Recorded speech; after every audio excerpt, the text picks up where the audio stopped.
ang pinagmamalaki namin sa Bulacan, siyempre pa sa aking hometown, ang ating first honor, Sir Kele. Ang kainan na ito sa Baliwag, dinarayo, may pagkain kasi silang pambato at tatak Bulakenyo.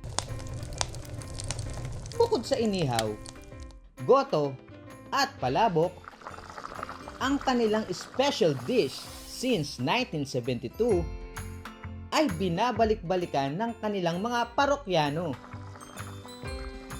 Walang iba kundi ang Sir Kele ni Aling Luring. O, Empoy, para pala itong dinuguan. Yes, Mami Su.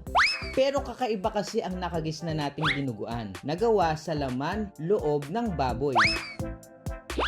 Ang version nila rito, mas pinasarap. Ang sahog kasi nito is bituka, isaw, atay, at iba pang laman loob ng baka.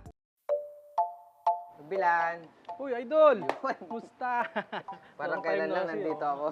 At pinakikilala ko sa inyo ito, ang apo ni Aling Loring.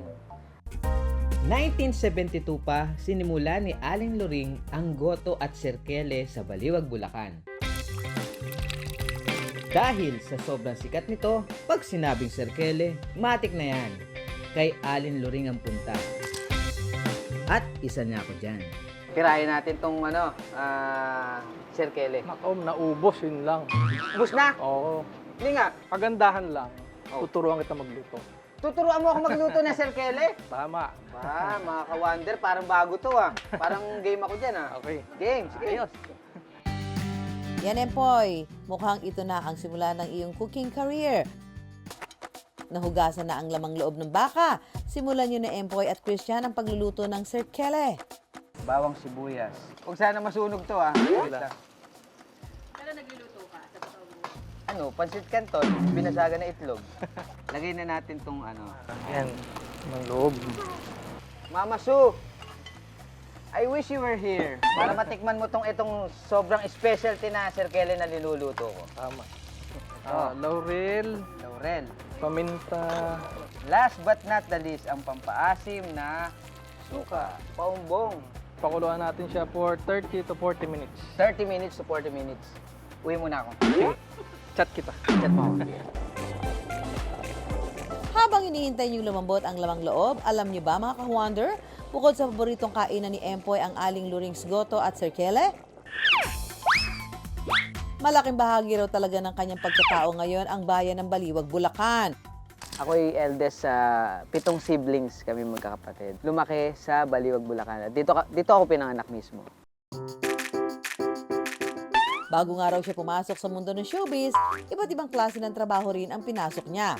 Nung dati, nagtrabaho ko sa bookbinding. Tapos after noon, nagtrabaho ko sa fast food. Naging lightman din ako dati. Hanggang mapasabak at manalo siya sa isang look-alike contest sa TV noon. Dito na raw nagsimula ang showbiz career ni Empoy. Mula sa simpleng Bulakenyo noon hanggang sa naging pambansang leading man na ngayon. British.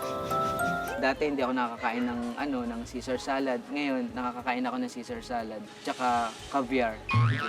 Social pa rin. Yun nangyari sa akin sa industriya. It's a blessing siguro. Ngayon pong ka-wonder na po ako. Asahin niyo po na mas pagbubutihan po namin ni Mami Su ang mga bawat episode na gagawin natin dito at marami pa pong adventure kaming gagawin dito.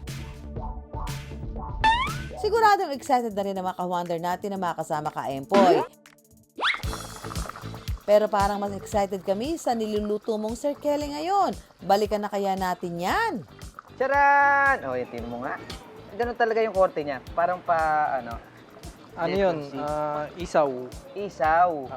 Pagka ganito, dalawaw, yung lasa hindi nagbago ever since. Yun ang sabi nung iba na kumakain. Pwede na natin ilagay yung Strawberry. strawberry jam, dugo Strawberry ng jam. baka. Empoy, mukhang game face on ka talaga, ha? Haluin mong maigi yan para hindi magkabuo-buo ang dugo ng baka. Pero ito, sa tinagal-tagal na nagluluto ko ng ganito, naisipan mo na bang gawin siyang ice candy? Mahirap lagay sa freezer, amoy. Ayan mga ka-wonder, konting pakulo pa, matitikman na natin ang masarap na serkele. Bango! Mga ka-wonder, luto na ang serkele ni Aling Luring. Yun! Usok-usok pa oh. Taste test na sa nilutong serkele ni Empoy. Pinakamaganda yan, sasabayan ko kayo.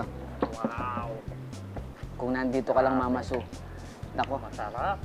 Pinalambutan namin yan, 8 araw yan. Ito po to. Isaw-saw. At isubo. Grabe talaga. Yun talaga ang tunay na pagkain ng serkele. Bagay talaga dyan yan. Yun! Ganyan ka-sweet ang mga Sweet. Baliwaghenyo. Sweet. Sweet. Hindi nagbabago lasa. Hey! Bulacan represent! Solid to, solid.